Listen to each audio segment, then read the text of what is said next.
Vamos agora ouvir a palestra Cristo, da lenda e contestação a um exemplo de justiça. Chamamos ao palco o nosso querido ajudante de mágica, Jorge Damas. Uma salva de palmas.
Meus amigos, que a paz de Jesus permaneça em nossos corações.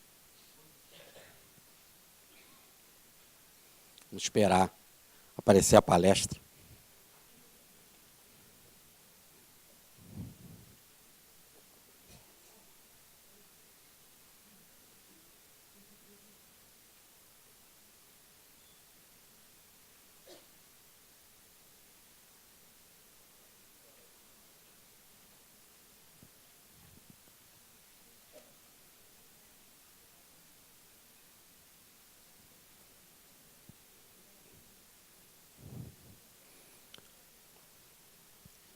Então, que a paz permaneça no nosso coração.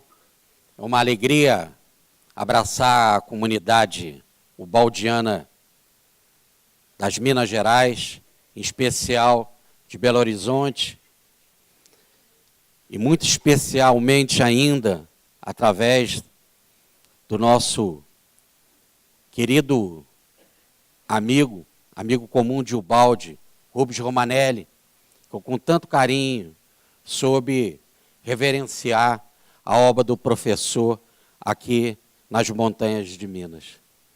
Que ele continue a nos ajudar, a nos iluminar na nossa trajetória de conhecer e sentir melhor a obra do professor Ubaldi.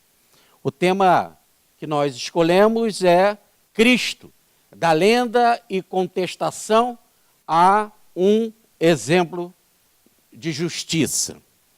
E, no fundo, o capítulo de Deus e Universo se chama A Essência de Cristo.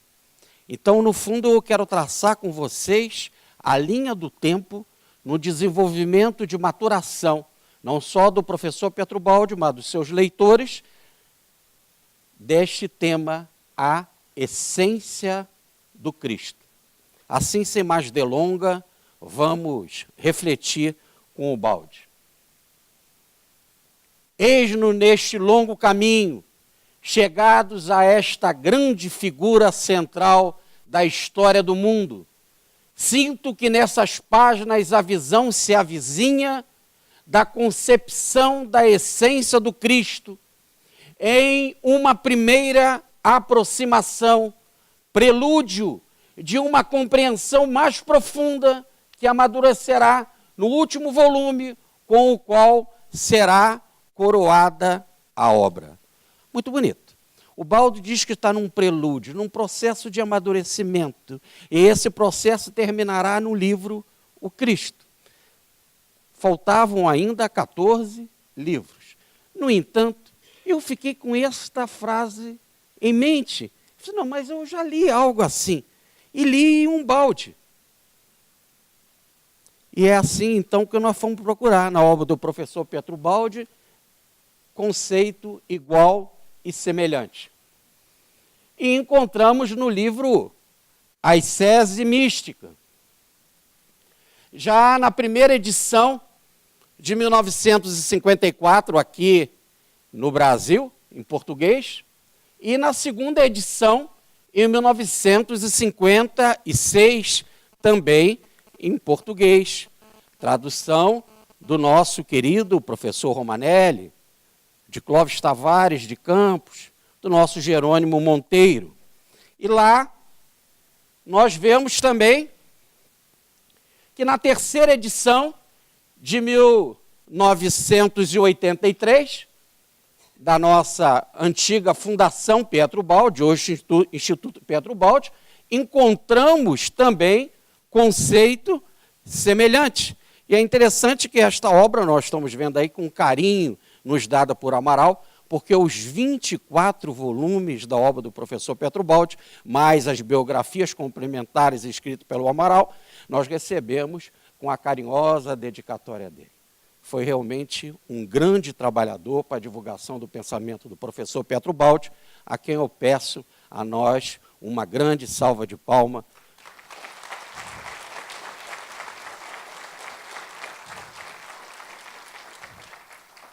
E lá, então, nessas 3 primeiras edições, nós encontramos. Mas este volume que quer somente ser um ímpeto de fé e de paixão, um protesto de amor e veneração a Cristo, representa somente a primeira explosão de estados místicos na vida do autor. Aqui, em Ascese Mística, neste estado d'alma que depois será retomado e desenvolvido nos seus outros volumes, o autor, não quer, de nenhum modo, enfrentar o problema da essência do Cristo e da significação da sua paixão e redenção. Estes são problemas amplos que, para serem resolvidos, exigem uma preparação e uma explanação mais vasta. Nós estamos na 4ª obra do professor. Ele está dizendo que vai desenvolver isso em Deus e Universo. E depois em O Cristo, no 24º volume. Serão considerados com o maior amadurecimento que só se poderá alcançar nos últimos volumes da obra, somente nos quais estas questões poderão ser resolvidas definitivamente. Isto não se tornará possível senão numa explanação particular, em que todo o sistema ficará resolvido, especialmente no 10º volume, Deus e o Universo, e no último, o Cristo.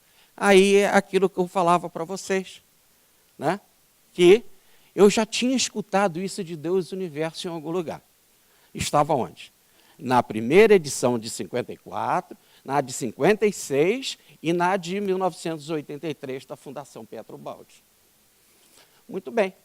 Mas eu tinha na minha casa, e na hora que fui montar o trabalho, a 4ª edição. E na 4ª edição, de um tempinho para frente, esse texto não aparece. Não está lá. O que aconteceu com o texto? Então, nós tínhamos de buscar, saber o significado do sumiço dele. Sabemos do compromisso do professor José Amaral. Sabemos do compromisso daqueles que trabalham com a obra do professor Pietro Baldi. E aí fomos buscar na Itália.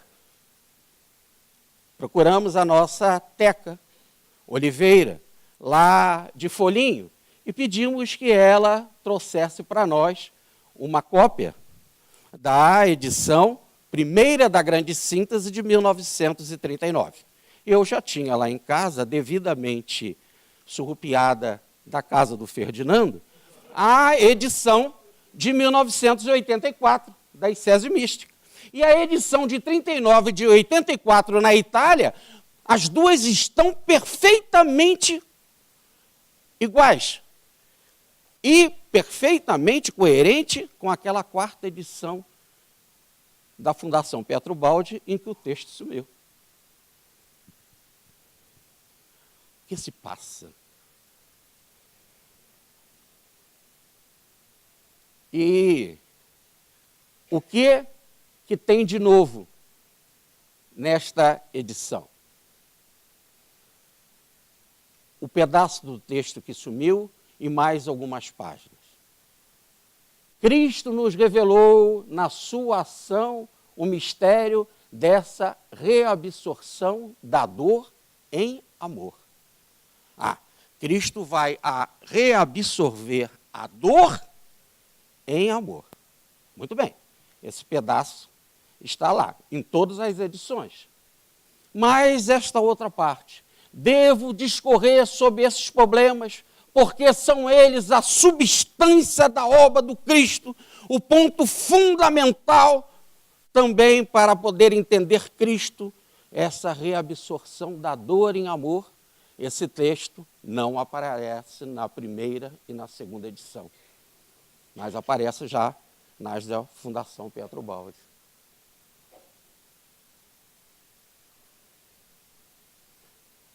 Aquele outro lá entre colchetes, olhemos, porém, mais profundamente. Já não podia se considerar mais profundamente esse tema, a reabsorção da dor do Cristo por amor. E esta frase está sumida. Mas está presente a outra. Ele não veio apenas ensinar. Veio também para pagar. Aí a palavra pagar não está presente. No lugar está reharmonizar. Não está a palavra pagar. Eu fiquei procurando ela, é muito diferente. Cristo veio pagar. Agora se encontra na primeira e na segunda edição em português, Cristo veio reharmonizar. Reharmonizar é coisa bacana, né?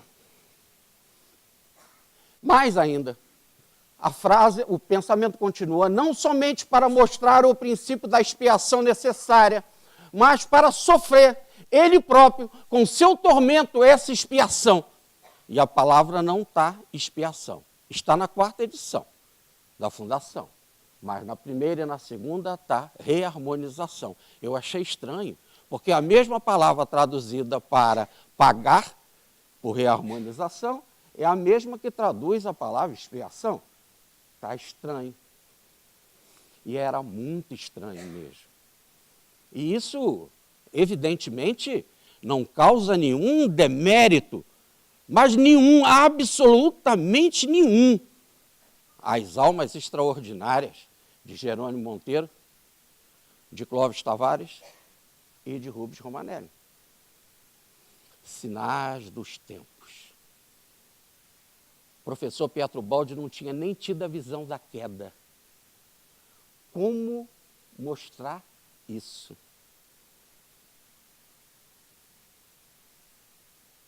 Era algo novo, não só a queda, mas muito mais ainda imaginarmos Cristo pagando e expiando. Mas mesmo assim, fomos buscar.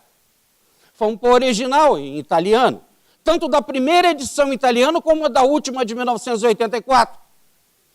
E a palavra lá está correta, pagar, bem traduzida pela Fundação. Expiazione, ou melhor, expiar, perfeitamente traduzida. Reparem que a pressão era imensa. Nós estávamos diante, primeiro, do inusitado, da novidade. E a pressão do movimento espírita, que recebia o professor Pietro-Baldi aqui, era imensa sobre este tema. O professor Pietro-Baldi mesmo fez as mudanças. Não pode, essas palavras e o texto, muito bem colocado, São palavras ubaldianas. Mudar uma palavra ou outra na tradução ainda vai lá, mas botar um parágrafo inteiro na boca do professor Pietro Baldi, Clóvis e Rubens Romanelli e Jerônimo, não fariam isso. E com certeza não fizeram. Achamos que não fizeram. Mas o próprio professor Pietro Baldi, vendo a sua missão preparada para o Brasil a partir de 1950, vendo as dificuldades com as mais de 90 palestras aqui no Brasil em 1951, vendo as conversas enormes com todas as pessoas do norte ao sul do país, e vendo a dificuldade de se entender a queda, em especial o problema Cristo, ele adiou o problema. Alteração e revisão do texto do próprio professor. As palavras são dele e foram colocadas como dele. E aí tudo precisou ser aguardado gradativamente com a evolução do tempo. E ele fala para o leitor em Deus e Universo: me acompanhe no processo de amadurecimento desse pensamento. Mas lá está escrito, tanto na terceira edição como na primeira e na segunda, que necessidade poderia ter o Santo dos Santos de passar pelo caminho da dor? A tradução bota no lugar da dor a amargura. É melhor, né? Cristo passou pela amargura de estar conosco, não pela dor dele. Não por si de certo, ele era perfeito. Então, conceito baldiano em ascese mística, Cristo era perfeito. Que necessidade ele tinha de passar pela dor? Continua o professor. Aí palavras dele muito bem colocadas na terceira tradução, na terceira edição. Não tinha necessidade de purificação, de ascensão ou de redenção, mas isso se tornou necessidade fatal. Apenas ele se fundiu à natureza humana, conceito daquela época, porque o Cristo veio em natureza humana, habitando a forma, a semelhança de homem, como diz Paulo, por isso ele precisava sofrer. Não por causa dele mesmo, ele era perfeito. Ele tinha de não expiar, não precisava ascender, não precisava passar por redenção.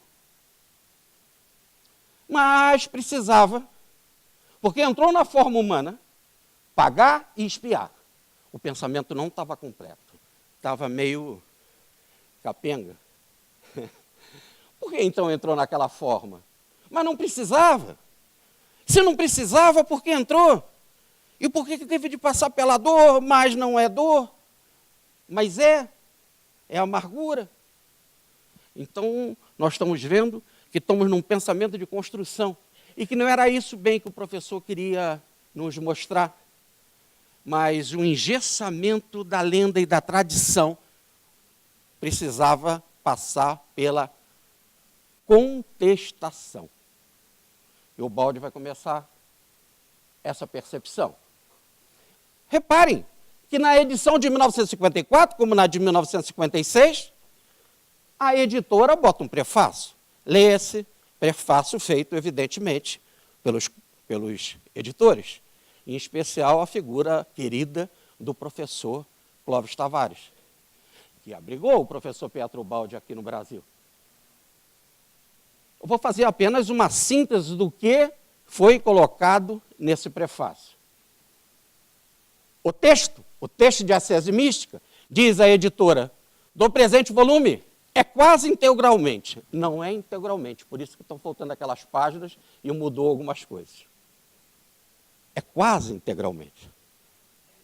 Ou da primeira explosão espontânea, quer dizer, integralmente com aquela primeira explosão, em que aparece todo o entusiasmo virgem de uma alma que se debruça sobre o mundo místico.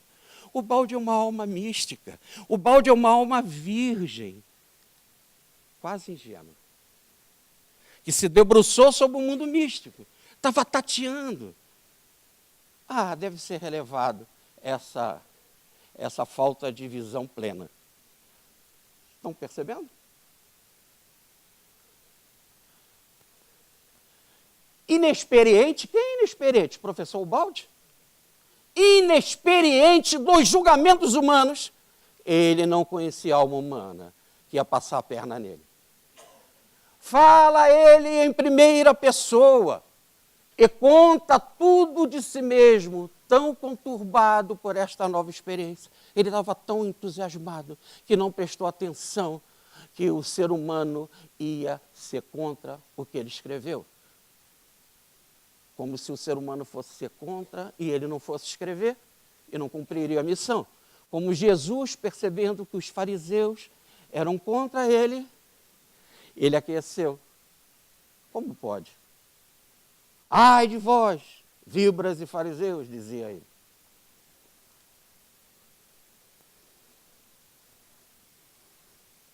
Esquece, Ubaldi, toda a perspicácia e deixa de ter em conta as eventuais reações da psicologia normal dos leitores. Ele não levou em conta a psicologia normal dos leitores. Ora, mas ele vai ser normótico? Se é para ser igual a gente, não precisava vir o Ubaldi. Nós escreveríamos a obra da nova civilização do terceiro milênio. E para escrever uma obra para o mundo novo, era necessário enfrentar e apresentar pensamentos novos, não igual à psicologia normal dos homens. Como diz o professor Hermógenes, ser normótico é a doença da atualidade. Continua a edição. Não havendo medido as coisas com o padrão da normal maioria, como é que ele vai medir com a maioria? A maioria é evoluída. E não havendo tomado precedentemente conta dessas medidas, você não pôde verificar concordância de julgamento, e alguns negaram a aprovação. Então já está logo dito, já está dito na edição de 1954, que muitas coisas do Ubaldi foram negadas. Por quê? Porque ele não teve prudência. Ele não olhou a maioria. A psicologia dos normais. Escrito somente por força de um arrastador impulso de paixão, sem conhecimento das regras teológicas. Aqui eu vou parar. Não vou continuar esse texto. Me permitem. Não dá para continuar. Não tinha conhecimento da regra teológica. Ele começa Deus e o Universo perguntando, por que não falar de teologia? Já foi dito hoje aqui numa das palestras. E escrito somente por um impulso. E lá ainda diz mais, essa não dá para calar.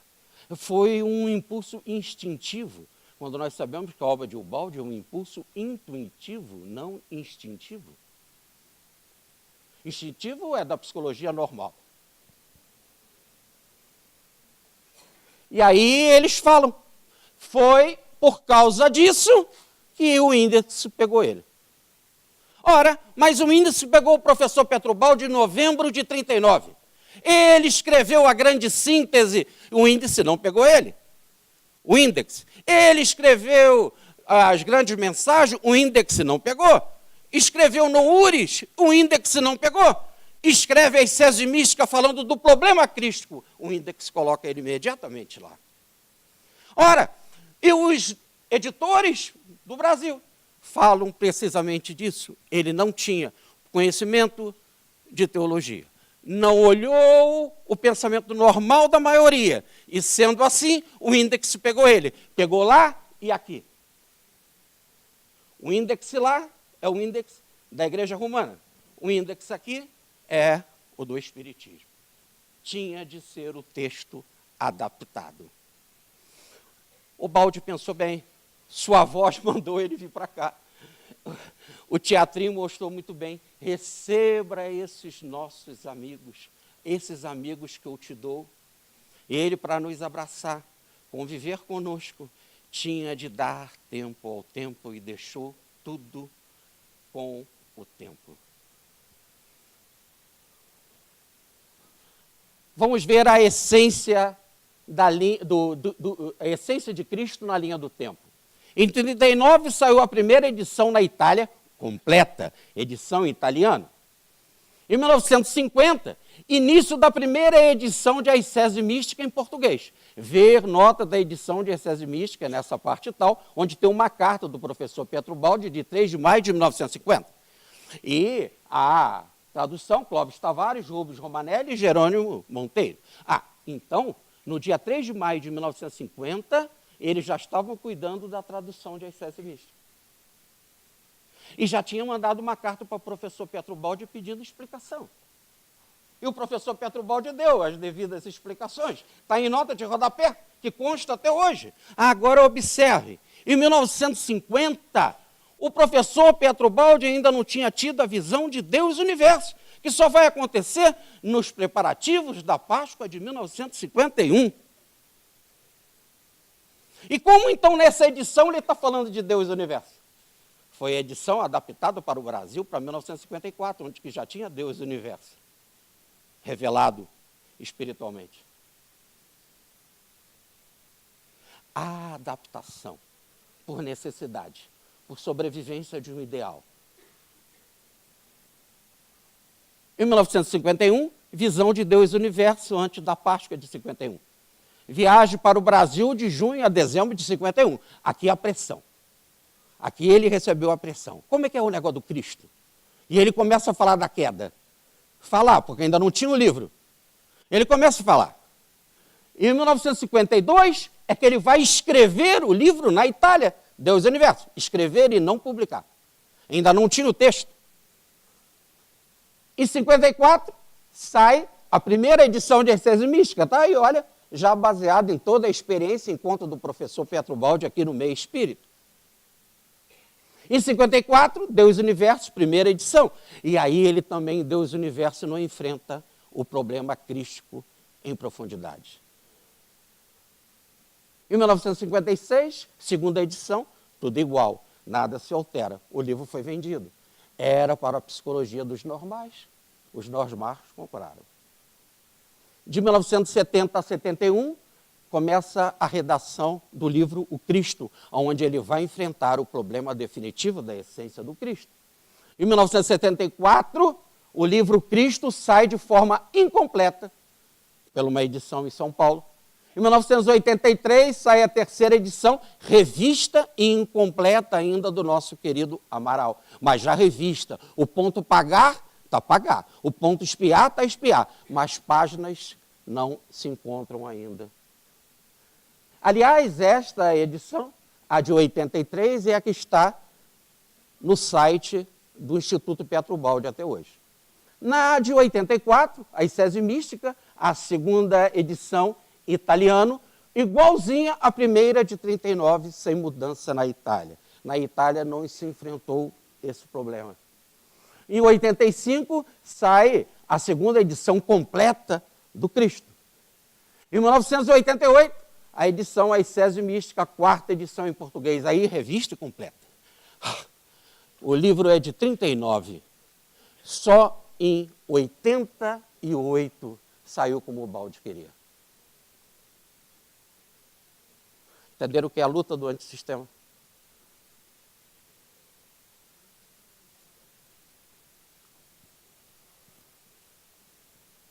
Vamos começar a encarar Deus e o Universo. A obra é mais profunda que a Ascese Mística. E ele vai tratar do tema da intuição e a psicologia normal dos leitores. Olha o que ele vai falar. Na maioria das vezes, os místicos renunciam. Olha, ele compreendeu. Renunciam a tal empreendimento, confessando que não existe na linguagem humana imagens e palavras adaptáveis a este fim. É-nos necessário encontrá-la. Impõe-nos exprimir o inexprimível. É difícil. Então, muito, às vezes, tem que aguardar. Vamos tratar de outros assuntos. Como aqui hoje e ontem. Tratamos de todo o assunto da estrutura do universo, de todo o assunto da queda, e não entramos em detalhes no Cristo, que fica para o final. Igualzinho o desenvolvimento, o amadurecimento da obra do professor. Mas ele diz por quê que as pessoas resistem.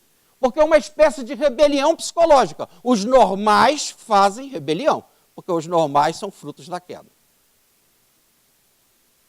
Rebelam-se com razão, porque esta teoria foi, até hoje, apresentada apenas como enunciado de revelação, não analisada racional e logicamente, não explicada e demonstrada.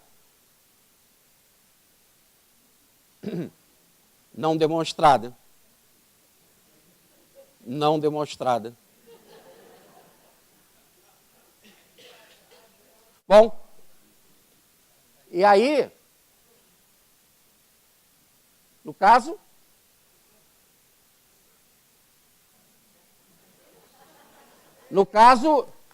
diz ele, ela permaneceu assim como um ato de fé, como uma lenda envolta em mistério. Está aí resolvido o primeiro problema, da lenda. A queda era a lenda. E como ainda o professor não tinha escrito Deus e o Universo, em 1950, quando os nossos próprios queridos Clóvis, Rubens Romanelli, Jerônimo, vão enfrentar a tradução de Ascese Mística a partir de 1950, o Baldi só vai ter a visão em 51.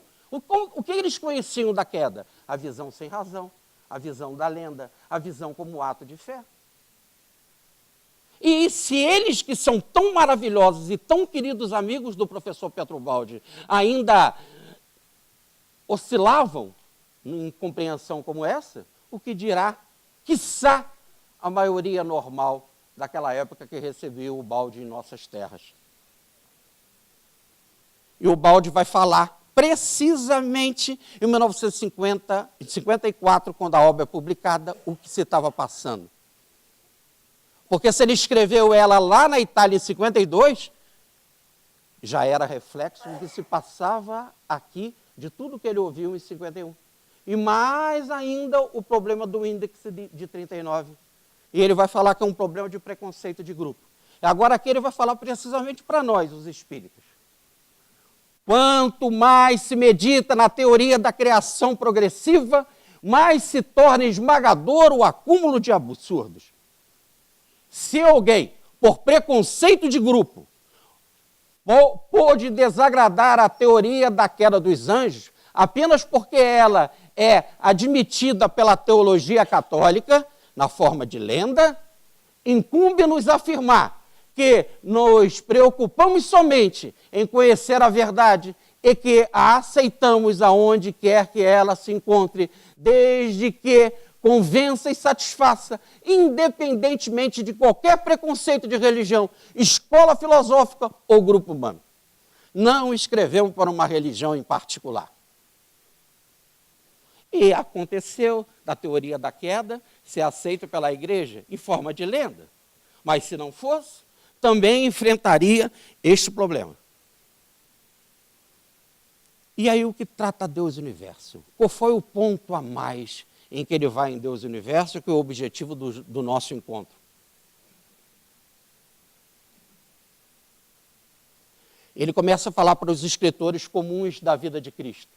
Os escritores comuns das vidas de Cristo, que se fixam nos fatos da sua existência física, sem ocupar-se do drama cósmico que esta por detrás dela, e do qual esta não passa de uma ligeira imersão no nosso sensível, não pode imaginar que falar de Cristo somente como documentação histórica ou obra literária ou filosófica é permanecer na superfície de abismos oceânicos.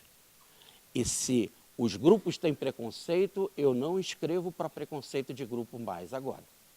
Vou ter que, pelo menos, se não posso ainda enfrentar o caso Cristo, enfrentar o problema da queda. Mas como ele fala da reação à queda na primeira edição, o livro não tinha saído, como podiam reagir à queda? É o zum, zum, zum que ele ouviu quando estava, desde a visão da Páscoa de 51 até o livro sair em 54. Então o próprio livro já saiu com as pessoas fazendo algum tipo de reação a esse pensamento. E ele então começa a sua busca da compreensão de Cristo. Para conseguir compreender um pouco da significação íntima da figura e das vicissitudes terrenas de Cristo, foi-nos aqui imprescindível observar antes a estrutura do universo, através de muitos volumes, percorrer em síntese o caminho humano e resolver os maiores problemas. Foi o caso do nosso congresso. Passamos por toda essa estrutura da queda, estrutura do universo, para chegar a Cristo. E ele ainda teve que trabalhar com o esforço da vida e com o processo intuitivo. A vida inteira se esforçando para compreender Cristo e ainda trabalhando com a intuição.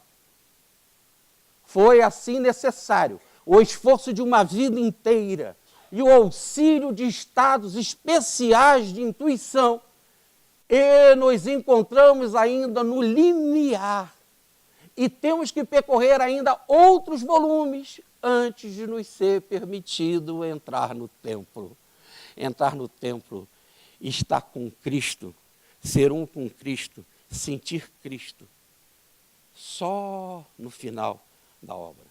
E aí o leitor, no 10º volume, que é Deus e o Universo, fica em expectativa.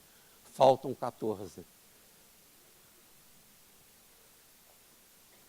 E ele então começa a dizer da dificuldade. Se não aceitam a lenda da queda, se ainda tem dificuldade para entender a queda, ainda na sua forma de lenda até, imagina o problema Cristo. Que significação possui a lenda tão difundida no mundo da queda dos anjos? Poderá ter ela nascido do nada? Todas as religiões falam da queda. Todas as grandes revelações falam da queda. E com a sua paixão, que poderia redimir Cristo, se a culpa era mais de Deus do que do homem?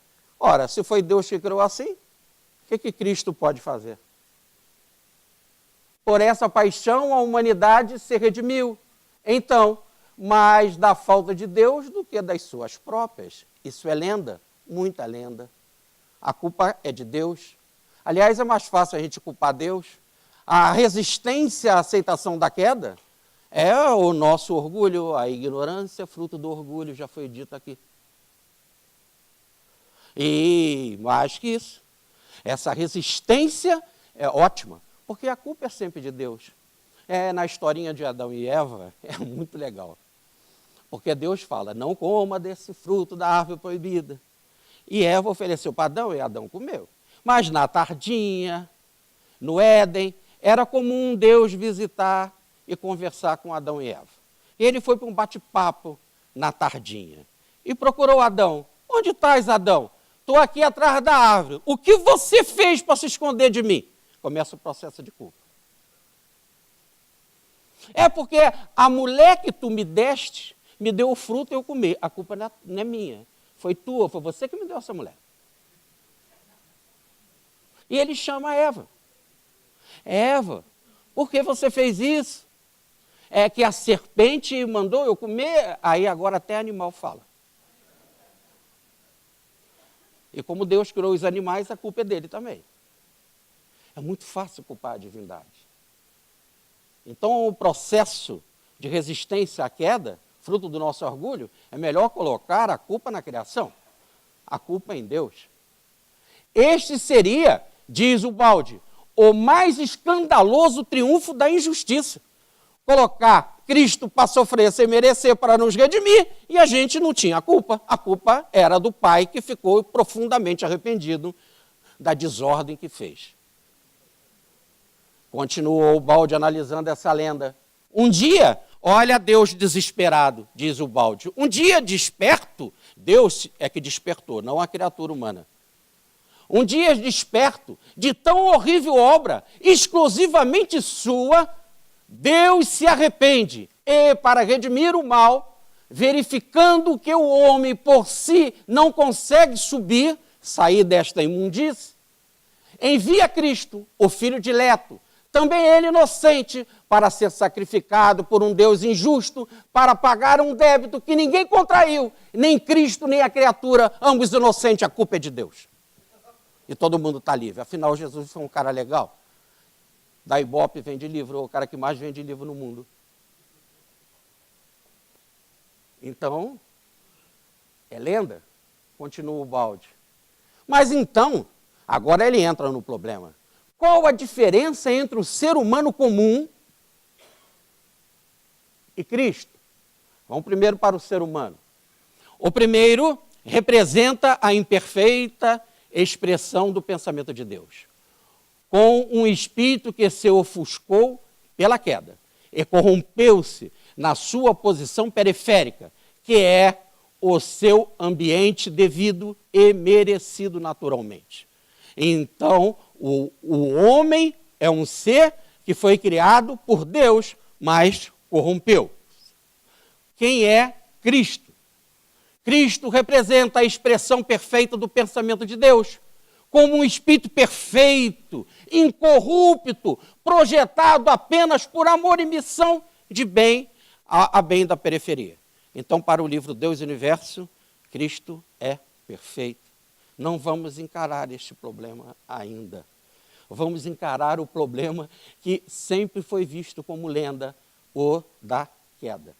Então, para Deus e o Universo, a missão do Cristo ele era perfeito e veio aqui por amor.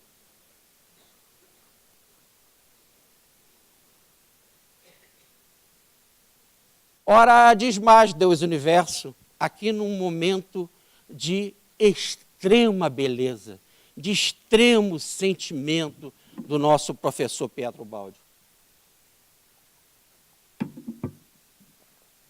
Cristo, o nosso Pai proposto de nossa evolução. Ele, o verdadeiro Paizinho. Paizinho Cristo. Por que desceu Cristo à terra? E por que quis redimir-nos com a sua paixão? É evidente que Cristo, estando no sistema, provém do centro. E então, por que quis emergir num antissistema? Por que desejou descer ao reino da criatura decaída, do espírito evoluído na matéria, projetar-se no relativo, no limite e na dor? Esse é o paradoxo cristão. Sendo ele perfeito, por que veio para a dor?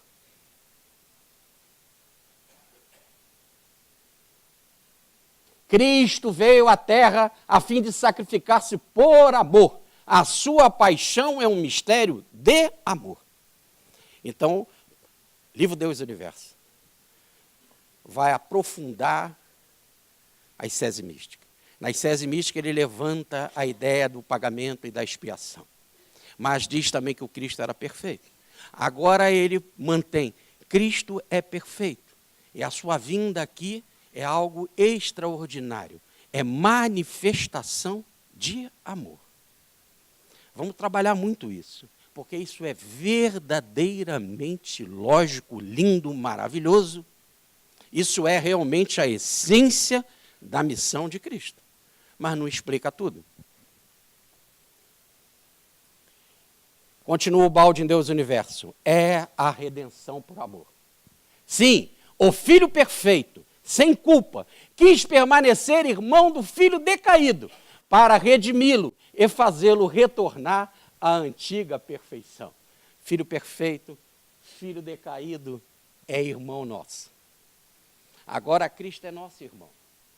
E naquilo que foi lembrado na palestra do Júlio Damasceno, como um irmão não sente dor pela dor do outro irmão?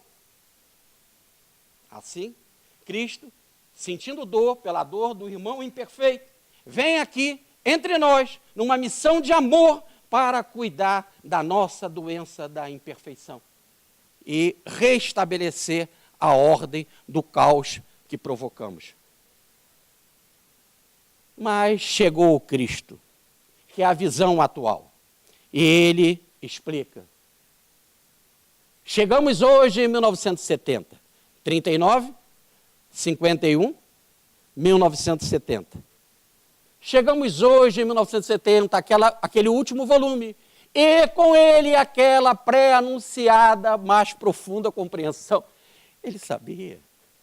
Tanto que ele já vinha dizendo, lá no último vou resolver. Lá no último, como? Porque ele sabia que no último ele ia resolver se ele já não tivesse a intuição. Não podemos também ser ingênuos assim. E chegou a hora.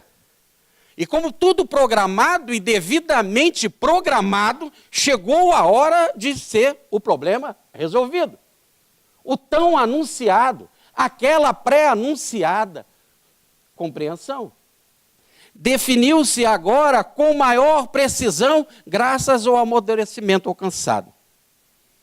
A nossa interpretação do Cristo não tinha ainda superado a interpretação religiosa tradicional. Então, até 1970, o que ele fala de Cristo é tradição.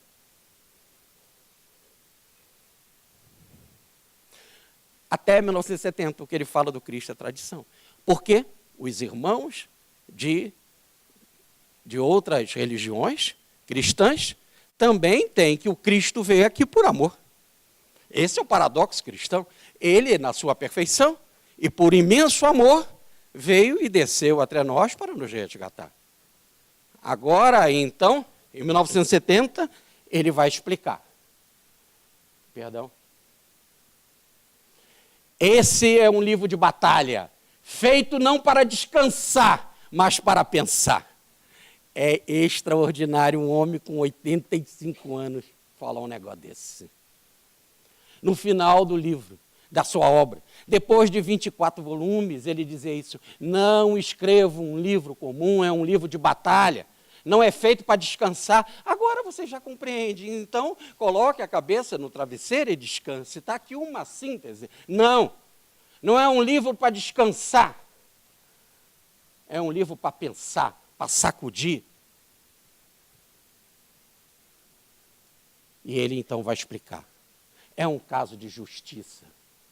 É chegada a hora de ver em Cristo, não apenas o seu amor e sacrifício, que outrora tanto nos confortava, e que nós não queríamos encarar, e fazíamos rebelião, como falou o Balde. Mas antes, e sobretudo, um exemplo de justiça, que nos induza ao seu cumprimento e não evadir-nos dele.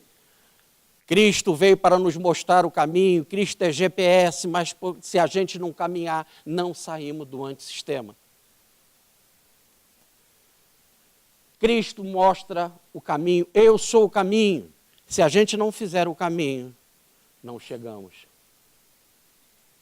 Chegou a hora de o homem se colocar com a sua consciência perante o dever de evoluir, com o seu próprio esforço de reconhecer a sua posição, de compreender a sua responsabilidade, de assumir ele próprio perante a lei, sem ilícitas subrogações.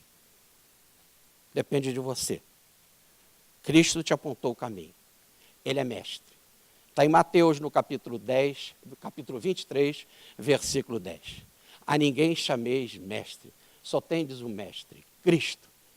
Está lá em João, no capítulo 13, versículo 13, num chamado de Pedro. Mestre! E ele disse, me chamais mestre? Sim, eu sou.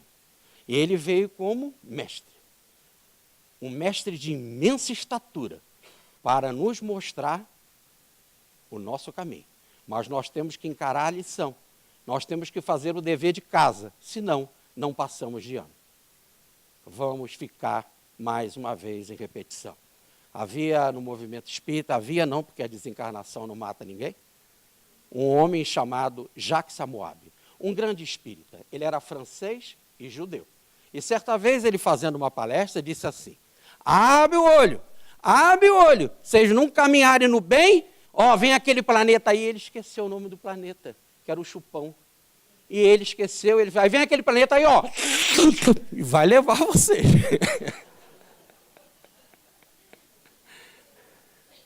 Fiquem atentos. O negócio não é bom, falo por mim mesmo, e vocês aquecem com o meu pensamento. Mas eu quero concluir com Deus e o Universo. Porque em Deus e o Universo, que nós estamos encarando aqui, ele apresenta algo extraordinário, que explica bem essa missão do amor. ele fala do nosso Pai e meu Pai. É o Ubaldi falando, colocando na boca do Cristo o próprio pensamento dele, do Cristo. Antes a palavra pai quer dizer Abba, em hebraico, e Abba quer dizer paizinho. Jesus fez um grande desafio. Ele chamava o pai Abba. Abba é a primeira palavrinha que a criança aprende lá, a criança judia. Ela aprende a falar Abba e Ima, papai, mamãe. Lá naquela oração, Pai Nosso é Abba, paizinho. Como aquela criancinha, sabe? Se não fordes igual criança, não entrarei no reino dos céus. O Cristo era essa criança do reino dos céus. E tinha no pai o Abba, o paizinho, o meu paizinho. Como a criança precisa do pai para sobreviver, precisa do pai para responder às coisas, o pai, a mãe. E precisa, mãe não tem, porque no judaísmo nós estamos num ambiente patriarcal. Mas pode ser pai ou mãe. Mas nós precisamos do nosso pai. É que nos traz comida, é que nos responde às coisas, é que dá a mão para a gente andar, é que nos protege, é que cuida da gente. Ele quis colocar que esse pai é o cuidador. Ele é o que cuida de nós. Ele é extremamente cuidadoso. Não nos deixa nunca. Está dentro de nós, mergulhou com a criatura no processo de imanência. É a nossa interioridade. É aquela mão de bronze que está dentro de nós e que se alarga, nos levando inexoravelmente no processo evolutivo para frente. É a manifestação de amor dentro de nós. Que disse o Cristo, se alguém disser, ele ali, ele acolá, não vá, não crede, está dentro de nós. O reino de Deus está dentro de nós. Não sabeis que sois templo de Deus, dizia Paulo, e o Espírito de Deus habita em vós? Então esse paizinho, o Cristo nos ensinou a orar. Pai nosso. É assim que é a oração. Enquanto ele chamava meu pai, com a mesma palavra que ele exprime a mesma relação de filiação perante o Pai comum, pelo qual todos foram gerados. Então, olha como que ele fala. Nosso Pai. Nosso Pai, ele também está incluído. E ele fala em detalhe, o meu Pai. Quando ele fala isso, meu Pai. Nosso Pai, nós falamos bem na oração conhecida, mas ele fala também, meu Pai. Numa das passagens mais lindas, quando ele ressuscita, Noli me tangere, em que Maria de Madalena se aproxima dele num processo de visão espiritual, do Cristo ali, presente entre nós, em que túmulo nenhum foi suficientemente grande e forte para prender o Espírito que é imortal. Diz o texto que Madalena foi lá, no domingo, bem cedo, antes do sol nascer, para levar essências para cuidar do corpo do seu amigo. Ele era o seu grande amigo. Todos os homens que se aproximavam de Madalena não eram seus amigos. Ele era amigo de Madalena. Ele libertou Madalena de 7 demônios. Mais do que isso, como diz Lucas, no capítulo 8, no versículo 3, ela também, junto com outras, cuidavam das necessidades de Jesus e do seu grupo. Madalena levantou cedo. Era o seu amigo, o seu único amigo. E ele, depois do madeiro frio e doloroso, foi colocado num túmulo virgem de José de Arimateia. Ela viu, diz o texto, ela viu muito bem onde que ele foi colocado.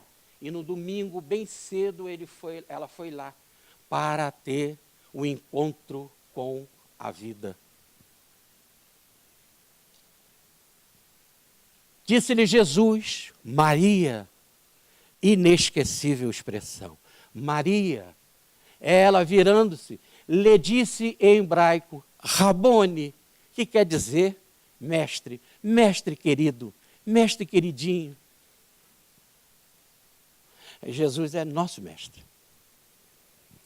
Não teve ninguém que que fez tanta violência a si mesmo, diz Emmanuel, na psicografia de Chico Xavier. Ninguém nas Escrituras que fez tanta violência a si mesmo do que Maria de Madalena. Maria de Nazaré era terra fértil, os anjos falavam com ela. Pedro deixou tudo para seguir Jesus. João era o discípulo amado, mas Madalena, ninguém se transformou tanto quanto Madalena, e estava ela ali diante da vida.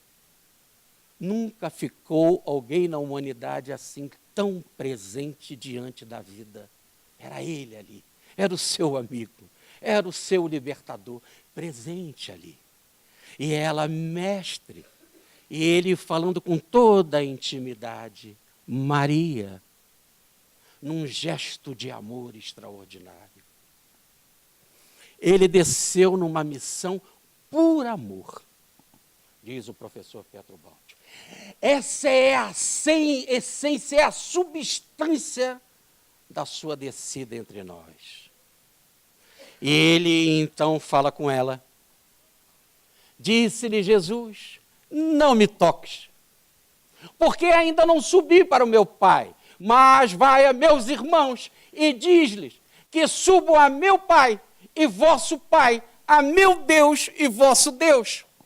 Agora ela estava imbuída de uma missão. Não me toques, ainda não subi para o meu Pai, mas vai e diga aos meus irmãos, para o meu Pai e o vosso Pai, para o meu Deus e o vosso Deus.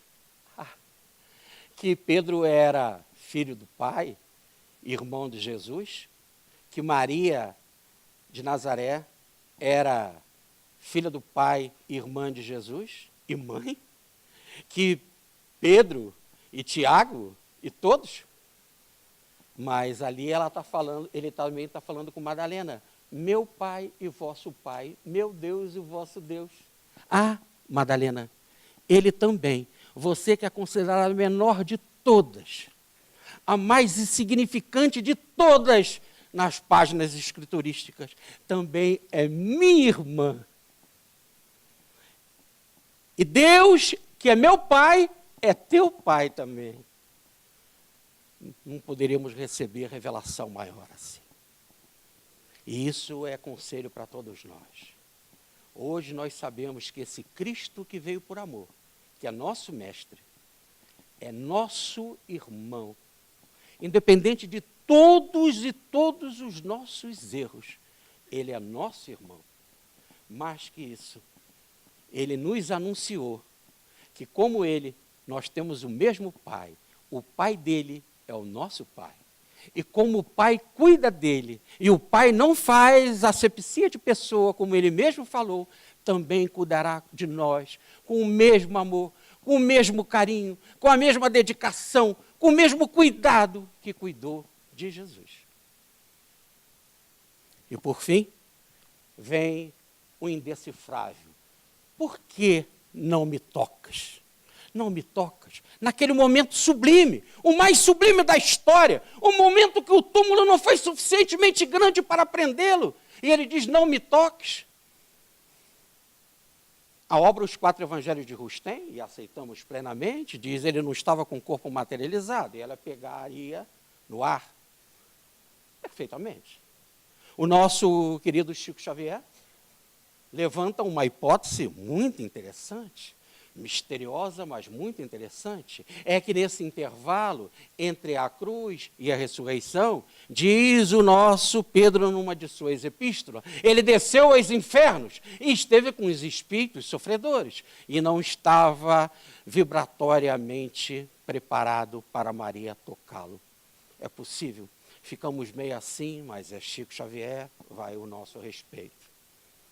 Mas pelo pensamento do professor Ubaldi, o problema da culpa, do pagar, do poder, passa pela adoração. Diz o professor Pietro Baldi no livro Cristo, na primeira parte, no capítulo 5, que ele queria repelir qualquer tipo de soberania. E agora não era mais hora de Madalena tocá-lo. Ainda não subi para o meu Pai, não completei a minha missão aqui entre nós. Se não completei a minha missão, não mereço adoração. Sou um irmão como vocês. Não me toques, não me adore, adore o Pai, como diz maravilhosamente o Corão. Deus, Supremo Deus, Alá, Clemente Alá, bem-aventurado Alá. Só a Ti reverenciamos, só a Ti prestamos culto, só a Ti. E não faça com que venhamos a nos conduzir por caminhos tortos. Começa assim o primeiro capítulo da revelação do Corão. Então, ele também não queria adoração. Mostra maravilhosamente isso. E também, mais do que isso, num gesto de amor extraordinário. Agora a Madalena possuía a maior revelação do mundo de todos os tempos. Cristo vive! Cristo vive! Cristo vive! Então não me toques, não é tempo de ficar aqui me adorando. Vai e diga aos meus irmãos, vai e diga que logo mais estarei com eles. Diga que ressuscitei. E ela sai numa alegria, é a alegria do domingo da Páscoa, é o dia mais lindo da história da humanidade, que dividiu a história em dois. Ela em alegria sai cantando, saltitando, chega lá e grita, ressurrecte, ressurrecte, ressurrecte, ressuscitou, ressuscitou, ressuscitou. E trazendo-nos, então, como apóstola, e redimida pelo Cristo, e recebendo todo o caminho de ascensão de amor para a frente, como verdadeira apóstola convidada pelo Cristo para o trabalho da imortalidade, para o banquete da imortalidade, nos anuncia que Cristo é vida, vida em plenitude, vida em abundância. É esse Cristo extraordinário que o Balde coloca como ponto final na sua trajetória entre nós e seus queridos, as suas queridas ovelhas que ele veio pastorear.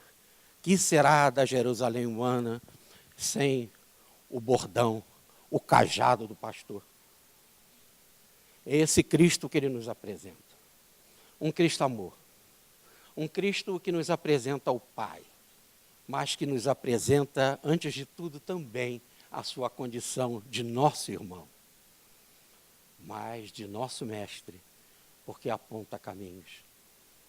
Dizem que houve no Oriente um ser outrora que, sendo espiritual, fez-se homem, embora, e entre os grandes de então, das leis, os sábios, sem consultar os falsos alfarrábios, foi mestre, sendo humilde nazareno, concentração astral que a ciência encerra, ele desceu iluminando a terra e a fé pregando, a fé que nos consola. Ele, o Cristo, era o verbo, era uma escola, verbo, sol, clarão, verdade, voz do Cristo, visão dos céus, como há de passar o ser humano sem ter luz, se és estrela, se és farol, se és Jesus. Minha alma, pois, vos pede, vos implora, vós que viveis errando lá por fora, fugindo do dever, manchando a história, entrai. Que a obra maravilhosa do professor Pietro Baldi, estudada com aquela boa vontade, dentro da sua capacidade, mas com tanto empenho e amor e carinho do nosso professor Rubens Romanelli, tão querido aqui pela comunidade espírita de Belo Horizonte, tão querido de Minas, tão querido pelo seu primado do Espírito, tão abençoado por nos trazer bênçãos e bênçãos, porque nos trouxe o balde para levar a Chico Xavier. Esse professor Rubens Romanelli, no seu sentimento ubaldiano, faça para nós isso que ele viu em Pietro Aliori Ubaldi. Luz, amor, paz e glória. Fique com Deus, que Jesus nos abençoe.